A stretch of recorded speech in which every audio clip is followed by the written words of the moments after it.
Kesultanan Buton adalah kerajaan Islam yang pernah berdiri di Bau-Bau, Sulawesi Tenggara, antara abad ke-16 hingga abad ke-20. Selama berkuasa, kesultanan ini memiliki sistem pemerintahan dan undang-undang yang berbeda dari kerajaan-kerajaan di Nusantara. Selain itu, Kesultanan Buton juga berhasil mempertahankan kedaulatannya meski berkali-kali terlibat perang dengan Belanda. Sejarah berdirinya, Kerajaan Buton pertama kali didirikan pada 1332 m. Namun, kala itu belum mendapatkan pengaruh Islam. Pada awal pemerintahannya, kerajaan ini diperintah oleh dua penguasa perempuan, yaitu Wakaka dan Bulawambona. Setelah itu, secara berturut-turut kekuasaan dilanjutkan oleh Raja Batara Guru, Raja Tuarade, Raja Mulaye, dan Raja Murhum. Pada periode kekuasaan Raja Murhum inilah, pengaruh Islam mulai masuk dan kerajaan resmi berubah menjadi Kesultanan Buton. Setelah masuk Islam, gelar yang diberikan kepada Raja Buton adalah Sultan Murhum Kaimuddin Khalifatul Khamis. Kendati demikian, terdapat perbedaan pendapat di kalangan sejarawan tentang asal-usul masuknya agama Islam di Buton. Sebagian meyakini bahwa Buton berubah menjadi kerajaan Islam setelah mendapatkan pengaruh dari Ternate. Sedangkan sebagian lainnya berpendapat bahwa Islam datang di Buton berkat pengaruh dari Johor. Orang yang membawa agama dan ajaran Islam dari Johor ke Buton adalah Syekh Abdul Wahid bin Syarif Sulaiman Al-Fatani. Sesampainya di Buton, Syekh Abdul Wahid mengislamkan Raja ke-6 yang bernama Timbang-Timbangan atau Laki Lapotan, yang lebih dikenal sebagai Raja Halu Oleo. Setelah masuk Islam, Raja Halu Oleo bergelar Ulil Amri dan menggunakan gelar khusus, yaitu Sultan Kaimuddin. Terlepas dari perbedaan pendapat tersebut, para sejarawan sepakat bahwa kerajaan Buton resmi menjadi kerajaan Islam pada abad ke-16.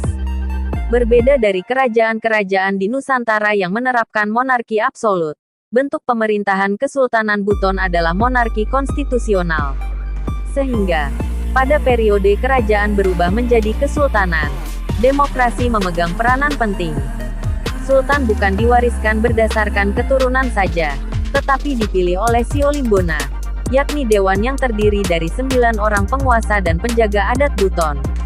Selain itu, kesultanan ini memiliki undang-undang sendiri, lengkap dengan badan-badan yang bertindak sebagai legislatif, yudikatif, dan eksekutif. Badan-badan yang dimaksud adalah Sarapangka eksekutif, Saragau legislatif, dan Sarabitara yudikatif. Undang-undang di Kesultanan Buton disebut Murtabat 7, yang diresmikan oleh Sultan Laelangi tahun 1597 sampai tahun 1631, dan digunakan hingga kesultanan dihapuskan. Uniknya, hukum di Kesultanan Buton ditegakkan bagi semua orang, tidak hanya rakyat jelata tetapi juga pejabat istana atau bahkan sultan sekalipun. Terbukti, selama 4 abad berdiri, terdapat 12 Sultan Buton yang dihukum karena melanggar undang-undang.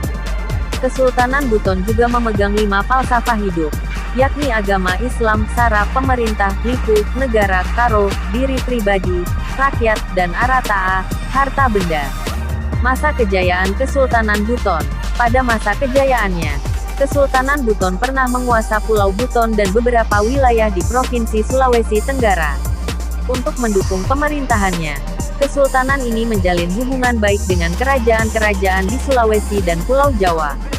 Hubungan itu membuat perekonomian Kesultanan Buton berkembang pesat, terutama dalam sektor perdagangan. Terlebih lagi, Buton termasuk wilayah strategis, yang sering dilalui oleh kapal dagang dari mancanegara. Selain itu, produksi rempah-rempahnya juga meningkat tajam.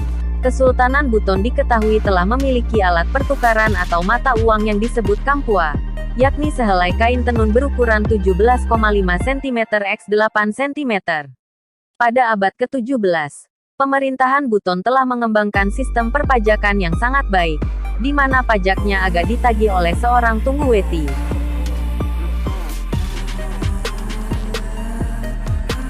Unggul melawan VOC. Sejak awal abad ke-17, Kesultanan Buton telah menyepakati perjanjian dengan VOC. Namun, dalam perkembangannya, VOC mulai menunjukkan niat buruknya untuk memonopoli perdagangan rempah-rempah di Buton. Alhasil, Hubungan keduanya pun memburuk hingga berujung pada serangkaian peperangan yang menewaskan banyak korban. Kendati demikian, Kesultanan Buton berhasil mempertahankan kerajaannya dari gempuran VOC. Bahkan sampai akhir pun Belanda tidak dapat menguasai Buton. Runtuhnya Kesultanan Buton. Meski berhasil memerangi Belanda, masa kemunduran Kesultanan Buton ternyata justru datang karena konflik internal kerajaan. Kekuatan kesultanan pun semakin melemah hingga Indonesia merdeka. Pada akhirnya, Kesultanan Buton hanya dapat bertahan hingga 1960, ketika sultan terakhirnya meninggal. Setelah itu, Kesultanan Buton bergabung dengan Negara Kesatuan Republik Indonesia. Peninggalan Kesultanan Buton, Benteng Keraton Buton, Istana Malige, Kasulana Tombi, Masjid Agung Keraton Buton, Masjid Ogena, Kampua. Referensi: Prasetyo, Denny, 2009. Mengenal Kerajaan-Kerajaan Nusantara, Yogyakarta. Pustaka Widyatama.